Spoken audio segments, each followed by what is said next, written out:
안녕하십니까. 진리로 여는 성경 여수른입니다. 너무 많은 시간이 지난 것 같아요. 그동안 여러 가지 이렇게 나이가 먹다 보니까 육체가 많이 아팠습니다. 감기, 몸살도 있었고, 다리도 좀 아프고, 그래가지고 바로 이렇게 48강의 말씀을 준비는 해놓고 여러분들에게 올려드리지 못한 점 죄송하게 생각합니다. 오늘은 요한복음 48강의 말씀을 가지고 은혜 받는 시간 되기를 원합니다. 요한복음 7장 1절부터 볼 텐데요. 그 후에 예수께서 갈릴리에 다니시고 유대에서 다니려 아니하심은 유대인들이 예수님을 어떻게 하는 거예요? 죽이려 함이러라. 왜 예수님을 그들은 이렇게 죽이려고 했을까요? 안식일에 안식일은 어떻게 예수님이 율법에 보면 안식일은 너희 집안에 종이나 모든 사람이 다 쉬어라 이렇게 말씀이 되어 있잖아요. 근데 그들이 안식일에 예수님께서는 여러 가지 일을 행하셨어요. 4장에 나오는 왕의 시나 베데스다의 병자 고치는 이러한 일들을 하는 것을 그들이 보면서 안식일에는 일하지 말아야 되는데 왜 일하냐라는 것에 대한 그들 나름대로의 율법을 어기고 있다라는 반발심이 있었던 거죠. 그리고 또한 이제 예수님께서는 또 뭐라고 말씀을 하셨냐면 내 아버지께서 일하시니 이제 나도 일한다. 그럼 결국은 누구요? 하나님께서 내 아버지라는 거죠. 그러면 자기 자신을 하나님과 동등한 위치에 지금 놓고 있는 거잖아요. 그렇기 때문에 네가 나사렛에서 났는데 어떻게 하나님이 네 아버지라고 말할 수 있느냐고 이들이 예수님을 이제 인정을 안 하는 상태고 믿지 않았기 때문에 이제 죽이려 했던 거죠. 또 5장 18절 보니까 유대인들이 이를 인하여 더욱 예수를 죽이고자 하니 이는 안식일만 범할 뿐 그거에다 더 붙여서 하나님을 자기의 친아버지라 라고 하면서 자신을 하나님과 동등함으로 삼으려 했다. 요한복음 7장 29절에도 보니까 내가 그에게서 났고 그가 나를 보내셨다. 그러니까 나는 하나님에게서 났다라는 거죠. 하나님이 내 아버지라고 지금 말씀을 하고 있는 거죠. 자, 이렇게 되니까 그들이 예수님을 하나님의 아들로 인정을 하는 상태였다라면 예수님을 죽이려 하지 않았겠지만 그들은 아직까지 예수님을 믿지 못하는 상태에 있었다라는 겁니다. 자, 그럼 우리가 여기서 하나님께서 내 아버지야, 나는 그에게서 났어라고 하는 그 예수님의 그 말씀의 의미를 우리가 한번 생각해 보기를 원합니다. 우리가 창조주 하나님의 이제 이 정체성에 대해서 잠시 살펴보기를 원합니다. 창조주 하나님의 정체성을 우리는 말씀과 성령으로 이렇게 분리를 할 수 있습니다. 그래서 이 말씀은 요한복음 1장 1절에 보면 태초부터 계신 하나님, 태초부터 그분이 계셨다라고 말씀을 하고 계시죠. 그리고 그분은 또한 말씀이라는 그 하나님의 그 정체성 중에 하나님께서 예수라는 이름으로 또는 독생자 아들이라는 이름으로 육신이 되어서 우리에게로 할 때 요한복음 1장 14절 이 땅으로 실제로 오셨다라는 거죠. 그러면 그분은 세상에 와서 각 사람에게 비추는 참 빛이었으나 그럼 여기에서 우리가 짚고 넘어가야 돼요. 그분은 뭐였어요? 빛이신데 빛 중에서도 무슨 빛? 참 빛. 그런데 그분이 오신 부분은 어디냐면 세상이라고 그래요. 그러면 우리가 세상 그러면 우리가 살고 있는 이 물질 세계, 이 세계의 그 세상이 과연 예수 그리스도가 그 세상을 설명하고 있는 걸까요? 믿는 자나 안 믿는 자나 혼합되어서 살고 있는 지금 이곳, 이 물질적인 이 세상을 세상이라고 하는 걸까요? 그러나 성경은 이 세상이라는 단어를 코스모스라는 단어로 쓰고 있거든요. 코스모스라는 단어는 교회 안에는 들어와 있지만 그러니까 안 믿는 이방인의 모습에서 이제 하나님의 백성이 되기 위해서 교회 안에는 들어와 있지만 아직까지는 구원을 받지 못한 상태예요. 그들은 아직까지 죄악에 쌓여져 있는 상태. 그러한 존재 자체를 세상이라고 그래요. 그러니까 이 보이는 세상이 아니라 이 세상도 존재들이라는 거죠. 그래서 그 존재들에게 예수 그리스도가 어떻게 오셔야 돼요? 참 빛이 와야 된다라는 거죠. 우리가 교회 들어왔다고 모든 사람들이 다 구원받은 건 아니죠. 아니잖아요. 그들이 예수님의 말씀을 믿기 때문에 들어온 것도 아니에요. 일단 교회 들어올 때는 자기의 어떤 육신의 정욕, 자기들의 어떠함을 채우기 위해서 교회라는 것을 찾아온다라는 거예요. 그래서 교회가 들어왔으면 그 다음에는 그 사람들에게 말씀으로 양육을 하잖아요. 어떤 말씀이 되냐면 이제 어쨌든 종교 안에서의 흘러내리는 그 말씀으로 예수가 누군지를 배우는 차원의 말씀으로 이제 들어온다라는 거죠. 그래서 각 세상에 와서 각 사람에게 비추는 그는 뭐였다? 참 빛이었어요. 근데 이 빛이 어둠에 비쳤어요. 그러니까 이 어둠이라는 것은 세상이라는 똑같은 얘기죠. 또 이 어둠은 땅과 같은 말이에요. 왜냐하면 어둠에 비치되 어둠이 깨닫지 못해요. 왜? 아직까지 누가 오시지 않았어요? 성령이 오셔야만 진리의 말씀을 깨닫게 하거든요. 그러니까 교회 안에 들어와서 말씀을 배우고 목사님을 통해서 진리를 안다라고 하지만 그들에게는 아직까지 성령이 임했지 않았기 때문에 뭐는 들을 수 있다? 복음은 들을 수 있다. 그럼 이 복음이 뭐냐 하면 복음의 정의는 예수에 관해서, 예수님이 누군지 예수에 관해서 총체적으로 알게 되어지는 상태. 그 자체가 복음이라고 성경은 기록되어 있다라는 거죠. 그래서 우리가 복음을 전해 그럴 때는 그 말의 의미는 예수님에 대해서, 예수가 누군지, 예수가 이 땅에 오신 목적, 이렇게 그런 것들을 설명하는 자체를 우리가 복음이라는 거예요. 그런데 그 복음은 그들에게 이 복음이 전해지지만 아직까지 누가 오시지는 않았어요. 성령은 오시지 않았어요. 그렇기 때문에 이들의 죄는 그대로 아직까지 있다 없다 있는 거죠. 그리고 이들은 뭐라고 그래요? 어둠이다 그러는 거죠. 그래서 어둠이 곧 누구예요? 자기 땅에 오매 자기 백성이 영접하지 아니하셨다. 요한복음 1장 11절에 그렇게 말씀하고 계십니다.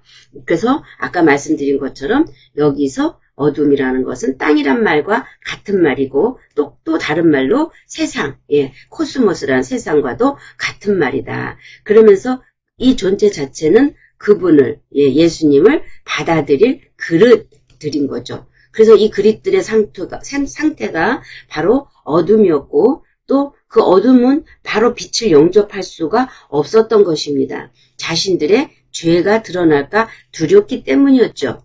이 부분을 여러분들이 이제 한번 또 말씀을 통해서 짚어보기를 원합니다. 요한복음 3장 19절에 보면 그 정죄는 이것이니, 자, 빛이 세상에 왔어요. 누구로? 예수라는 이름으로 왔어요. 그런데 사람들이 자기 행위가 악함으로 빛보다 어둠을 더 사랑한 것이니라.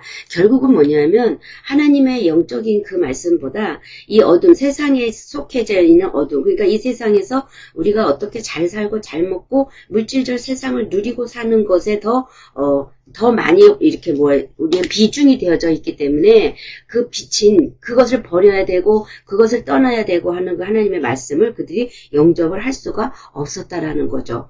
요한복음 3장 20절 봅니다. 악을 행하는 자마다 빛을 미워하여 빛으로 오지 않으니. 그러니까 악을 행한다라는 것은 뭐예요? 어둠에 있는 거고 어둠을 더 사랑한 것이죠. 그래서 그것을 하나님께서는 악을 행한다 그래요. 그러면 이 세상 아직까지 혼적인 영역 안에서 물질에 속한 세상을 살아가고 하나님 참 빛을 아직까지 영접하지 아니하는 자들을 하나님은 악하다. 그 행위는 악하다라고 말씀을 하시는 겁니다. 성경이 말하는 악이라는 것은 이렇게 막 세상에서 어떤 사람과 다투고 싸우고 나쁜 짓을 하고 성품이 악하고 그걸 얘기하는 게 아니라 하나님을 영접했느냐 안 했느냐, 하나님이 빛이 그 안에 있느냐 없느냐, 그 차원에 대해서 악하다라고 말씀을 하고 있는 거예요. 그러니까 성경에서 말하는 모든 선악 구분이나 모든 어떤 것은 윤리도덕과는 구분을 해야 된다라는 거죠. 요한복음 3장 21절 진리를 따르는 자는 빛으로 오나니, 이 진리를 따른다라는 것은 하나님의 말씀은 진리예요. 그러니까 하나님의 말씀 진리를 따르고자 하는 자들은 어디로 오게 돼 있어요? 빛이신 그리스도 예수 그리스도께로 올 수밖에 없다라는 거죠. 그리고 그 행위가 하나님 안에서 모든 행하는 것들이 하나님 안에서 행한 것임을 나타내기 위해서 진리를 추구하고 따르는 자들은 빛을 추구한다. 그 빛을 향하여 온다라고 말씀을 할 수 있는 것입니다. 그렇다라면 이것은 당시 그 유대인들은 오신 하나님인 예수를 실제로 바로 눈으로 보면서도 그 하나님의 아들을 믿지 못했다라는 거죠. 그 믿지 못하면서 그들 나름대로는 하나님의 말씀을 예수님이 범하고 있어요. 율법에 기록된 말씀을 예수님이 범하고 있기 때문에 안식일은 일을 하면 안 된다라는 거죠. 그런데 그들은 그 참이신 그분, 그 율법의 말씀 존재 자체이신 그분을 볼 수 있는 눈이 말씀의 주인, 성전의 주인은 바로 하나님 자신이신 예수님이었거든요. 그러니까 눈이 열리지 않음으로 인해서, 성령이 오지 않음으로 인해서 이제 그들은 예수님을 알아볼 수가 없었던 거죠. 오늘 본문 요한복음 7장 5절에서도 그 형제들까지도 예수를 믿지 아니하였다고 말씀을 하고 계십니다. 우리 자신도 이 세대를 살고 있다라면 과연 우리는 그럼 어떤 행동을 했었을까요?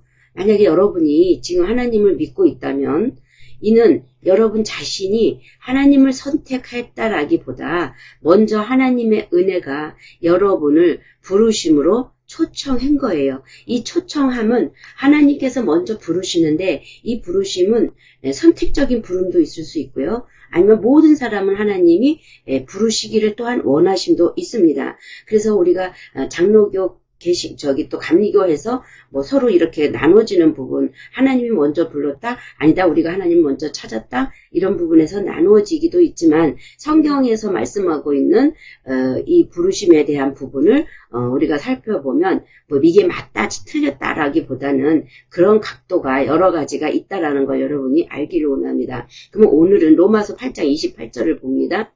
우리가 알거니와 하나님을 사랑하는 자, 곧 그의 뜻대로 부르심을 입은 자. 근데 그럼 보세요. 하나님을 사랑하는 자. 하나님을 사랑하지 않으면 그의 뜻대로 그 부르심을 입을 수가 있을까요?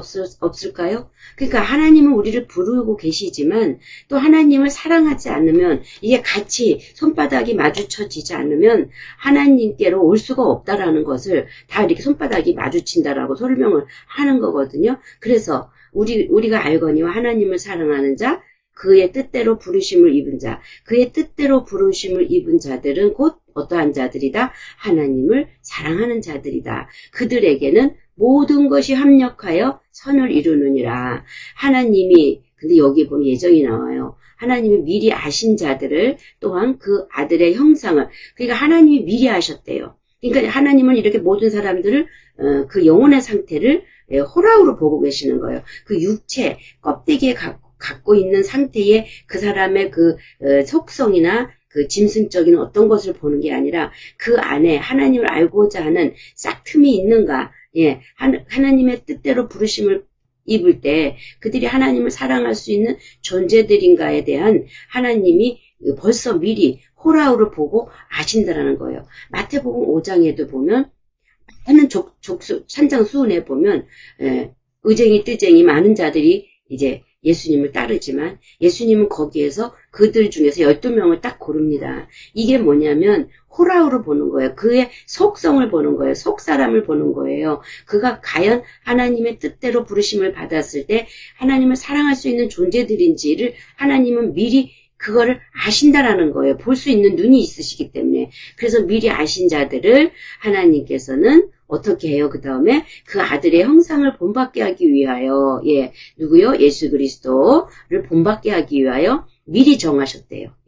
하나님께서 이미 미리 정하셨으니 이는 그로 많은 형제 중에서 그 미리 정하신 그 많은 형제들이 있는데 그 중에서 예수 그리스도를 어떻게 맏아들이 되게 하려 하심이라. 첫째로 채우시고 최고로 세우셨다라는 거죠. 우두머리 족장, 그 머리로 세우셨다라는 거예요. 결국은. 그래서 머리가 흔들리는 우리 이 머리가 아니라 그 우두머리 가장 최고 이런 어떤 의미를 담고 있는 것입니다. 또 미리 정하신 그들을, 그래서 이제 하나님께서는 그들을 어떻게 해요? 미리 정하셨어요. 그래서 미리 정하신 그들을 부르신 그들을 또한 의롭다 하시고가 아니라 의롭다고 아직은 의롭지 않지만 의롭다라고 여기시고 또 의롭다 여기신 그들을 어떻게 해요? 영광의 단계까지 영광스럽게 결국은 뭐예요? 그분의 영광이 그 사람 안에 들어가서 하나 되었을 때 연합이 되었을 때 그도 어떻게 된 거죠? 영광스럽게 된 거죠.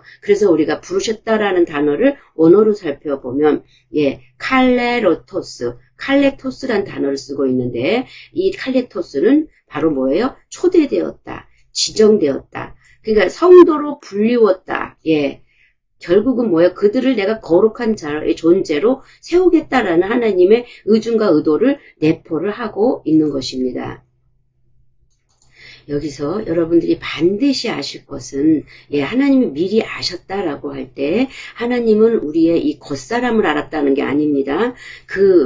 우리말에 이런 말 있죠. 될성 싶은 나무는 떡잎부터 안다라는 말 있잖아요. 이게 하나님의 방법이에요. 하나님이 보실 때 미리 아시고 그를 부르신 것은 그의 속성, 그의 속사람의 어떠함을 본 거란 말이에요. 그렇기 때문에 여러분들이 지금 이 진리를 듣고 있는 여러분들은 하나님이 부르셨기 때문에 하나님이 여러분들을 미리 아시고 부르셨고 택정하셨기 때문에 오늘 이 자리에 이 말씀이 여러분 귀에 들려지는 것이 아닐까라고 생각을 해봅니다. 그렇게 될 때 우리는 그 모든 것이 다 하나님의 뭐예요? 은혜다라고 얘기할 수 있는 거죠. 이러한 나를 이렇게 부족한 나를 하나님은 미리 아셨고 또 그러한 나를 부르셨고 또 나를 의롭다 여기셨고 또 나를 하나님과 연합의 단계에서 영광이 무엇인지를 알게 하시고 영광스럽게 하셨다라는 이 말씀이 나에게 적용되어졌다라는 그거 하나만으로도 우리는 이것이 기적이요. 이것이 하나님의 은혜요. 이거 하나만으로도 우리는 감사를 할 수 있는 거죠. 이것이 일정 가운데 있는 우리를 부르신 하나님의 목적입니다. 하나님의 목적을 부르신 이유가 있어요. 우리를 영광스럽게 하기 위해요. 그럼 영광스럽게 한다는 말은 아까 드린 것처럼 내가 너 안에 너가 내 안에 우리가 예수님 안에 있어서 예수님과 함께 우리가 누구 안에 있는 거예요? 하나님 안에. 우리 예수님과 함께 되어 있지 않으면 절대로 하나님 안에 들어갈 수 없는 존재들인 거예요. 그래서 하나님의 목적은 예수 그리스도와 연합을 이루게 한 다음 그 다음 하나님 안에 우리가 예수님과 함께 앉혀질 수 있는 그러한 존재로 하나님께서는 우리를 부르셨다라는 거죠. 그래서 애굽에서 바로에게 종노릇하고 있는 이 물질 세상에서 예수님은 여러분을 어디로? 광야교회로 끄집어내신 겁니다. 그러면 광야교회도 또한 이 물질 세상 아직 애굽에 속해 있고 예수를 믿겠다라고 들어와 있는 애굽적 존재 그렇게 존재들에게 그러한 세상에 있는 존재들에게서 하나님께서는 그들을 이제 영생을 주기 위해서 어디로 인도해 내시는 거냐 하면 광야교회로 끄집어 내십니다. 이게 과정인 거예요. 또한 이렇게 된 것이 하나님의 은혜예요. 그리고 이것은 바로 시작인 것뿐입니다. 아직은 여러분이 영원히 구원받은 것이 아니라 여러분의 죽어있던 혼이 하나님을 인식하게 되었다라는 거예요. 그러면 이 혼이 살아있게 되는 존재가 살아있는 존재로 그동안은 죽어 있었단 말이에요. 그러니까 하나님을 인식하지 못하고 있었던 존재에게 이제 하나님의 불어주시는 그 생기가 들어가니까 살아있는 혼이 되면서 하나님을 인식하기 시작을 한단 말이에요. 그럼 하나님 인식하기 시작을 하는 그들을 하나님은 끌어서 어디로 보내느냐면 광야교회로 보내고 하나님이 그동안에 애굽에 있었던 속성들, 인간적인 속성들을 빼버려야 되기 때문에 철저히 뭐만 주시냐면 율법의 말씀만을 주셔요. 그래서 율법의 말씀을 광야에 내려오는 그 말씀을 통해서 이제 계속 그 광야의 그 빛이 그 율법의 말씀이 내게 거울이 되고 빛이 됨으로 말미암아 내 존재를 알게 되면서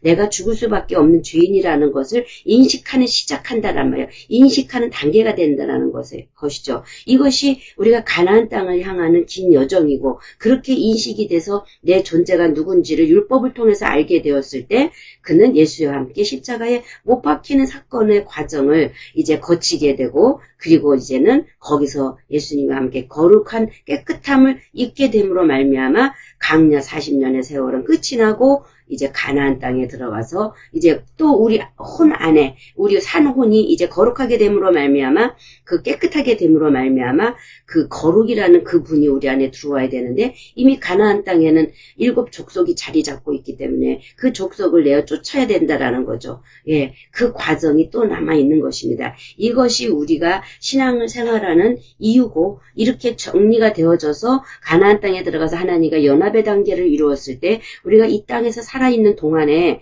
그럼 무엇을 해야 되는가? 예, 신앙생활이라는 것은 그 살아있는 동안에 우리가 해야 될 것은 내가 먼저 가나안 땅에 들어가서 그 가나안 땅에서 농사지어서 먹은 그 양식 진리의 말씀을 나만 먹을 게 아니라 이제 내 주변 사람들에게도 이 진리의 말씀을 나누어 주어서 그들도 그 가나안 땅에서 같이 살 수 있도록 하는 것입니다. 그럴 때 여기에서 가족의 단계가 내가 이 세상에 육신을 입고 살면서 내가 낳은 내가 같이 사는 남편, 내가 같이 사는 아들, 딸, 그 자녀가 가족이 아니라 이 하나님의 안에서 예수 그리스도에 의해서 나음을 받은 자들이 다 형제고 자매고 가족이라는 거예요. 그러면 그 과정이 있을 거라는 거죠. 제가 항상 여러분들한테 얘기를 하지만 가정이 이렇게 있단 말이에요. 그럼 여기가 가나안 땅이라고 하면 내 남편, 내 부모, 내 부인이 여기에 과정에 있다면요. 이들을 아무리 내 가족이라고 할지라도 육체의 가족이라 할지라도 이들을 바로 가나안 땅으로 끌고 갈 수 없어요. 없음을 여러분 인식해야 돼요. 그럼 이분들은 또 일로 끌고 올라가야 되는 이 과정이 있단 말이에요. 그러면 여러분들이 여기 가나안 땅에 들어간 존재라면 여기에 있는 자들을 끌고 들어가는 게 이렇게 돼서 한 가족을 이루는 거지 이게 성경이 말하는 하나님 안에서 같이 나아진 존재라는 거예요. 예수님도 그러잖아요. 당신의 형제가 와서 어머니와 있으니까 누가 내 부모고 내 형제냐? 너희 그 제자들에게 너희가 내 형제고 내 자매다라고 예수님 말씀하고 있잖아요. 이게 이런 의미예요. 그러니까 세상의 법대로 가는 게 아니라 하나님의 법은 이 세상의 법을 버린다라는 거예요. 그렇다고 육체의 부모를 버리고 자녀를 버리라는 뜻이 아니라 영적인 부분에서 영혼의 문제를 다룰 때는 이들은 육에 사는 동안은 내 형제고 내 부모고 내 자녀지만 하나님의 말씀을 기준으로 볼 때 내 제자가 되고 하나님의 아들들이 되고 하는 것은 이 진리의 말씀을 따르는 자들과 연합해서 가는 거예요. 그래서 사도 바울도 보면 뭐라 그래요? 내가 낳은 아들이라는 말을 쓰고 자신의 제자들이라는 말도 쓰고 그러잖아요. 그러니까 같이 말씀 안에서 동행하는 자들, 이러한 자들이 하나님의 말씀으로 나아진 자들이기 때문에 형제고 자매다라고 말씀을 하는 겁니다. 이것을 여러분들이 구분해서 봐야지 무조건 그냥 다 내 형제, 내 부모, 내 자녀, 내 육신적인 어떤 형제, 부모, 자녀를 그럼 너는 그렇게 진리를 아는데 왜 네 남편, 또 내 아들, 딸은 구원하려고 안 하느냐. 구원하려고 안 하는 게 아니에요. 그들은 구원하려고 하지만 아직까지 귀가 열리지가 않았어요.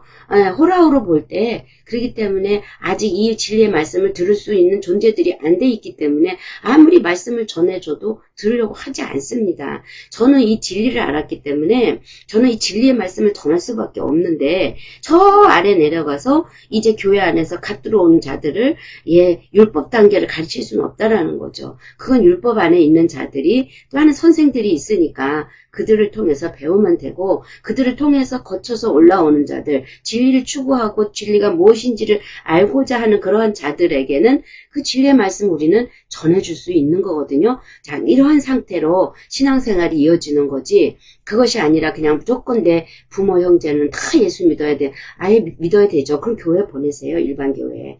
그래서 그것에서 그들도 신앙생활을 하면서 성숙되어져 가는 과정을 거쳐야 그 다음에 이 진리의 말씀을 듣는 자들이 될 수 있을 것입니다.